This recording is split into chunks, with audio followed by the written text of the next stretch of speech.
UP के अमरोहा में गांव जोई के मैदान में पहुंची बसपा सुप्रीमो मायावती।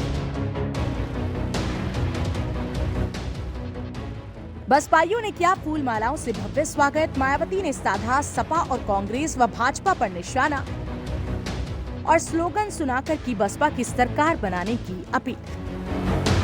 बता दें कि उत्तर प्रदेश के अमरोहा जनपद के अमरोहा विधानसभा क्षेत्र के अंतर्गत आने वाले गांव जोई के मैदान में आज बसपा सुप्रीमो मायावती चुनावी रैली को संबोधित करने पहुंची।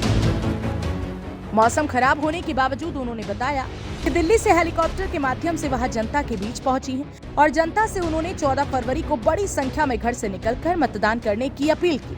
उन्होंने अपर कास्ट से लेकर मुस्लिम समाज को बखूबी साधने का काम किया। मतदाताओं को लुभाने के लिए उन्होंने कहा कि हमारी सरकार होगी तो हर किसी व्यक्ति का, हर किसी जाति और धर्म के व्यक्ति का ध्यान रखा जाएगा, उनके रोजगार का भी ध्यान रखा जाएगा। उन्होंने किसी प्रकार की भी कोई परेशानी नहीं होने दी जाएगी। बसपा सुप्रीमो मायावती के भाषण में सबसे ज्यादा मुस्लिम और अपर कास्ट के लोगों को साधने की कला दिखाई दी। उन्होंने कहा कि आपकी सुरक्षा का ध्यान हम पूरी तरह से रखेंगे, इसलिए हर पोलिंग बूथ को जिताना है और बसपा को सत्ता में लाना है। इस नारे के साथ उन्होंने सभी उपस्थित लोगों से बहुजन समाज पार्टी के सभी प्रत्याशियों को जिताने की अपील की। इसके अलावा उन्होंने समाजवादी पार्टी की सरकार में हुए मुजफ्फरनगर दंगे का हवाला देते हुए समाजवादी पार्टी को गुंडों की पार्टी बताया। उन्होंने कहा कि इनसे सावधान रहना और बहुजन समाज पार्टी को ही वोट देना।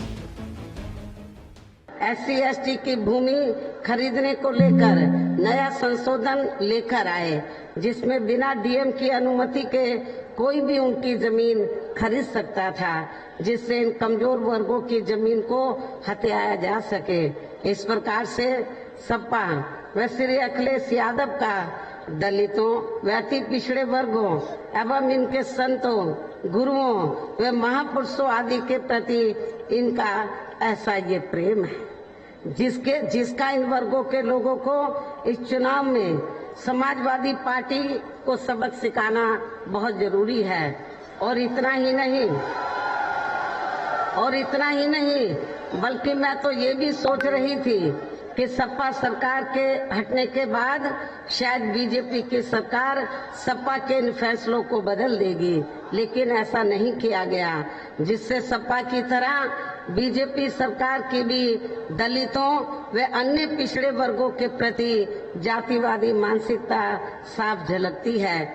इसलिए सपा के साथ साथ इस पार्टी को भी इन्हें सबक सिखाना बहुत जरूरी है। इसी प्रकार भाजपा सरकार की भी नीतियां व कार्यशैली अधिकांश यहाँ जातिवादी, पूंजीवादी एवं RSS के संकीर्ण एजेंडे को ही लागू करने पर टिकी रही हैं, जिससे प्रभावित एवं शिकार हुए लोगों का इस सरकार में सही से विकास व उत्थान आदि नहीं हो सका है।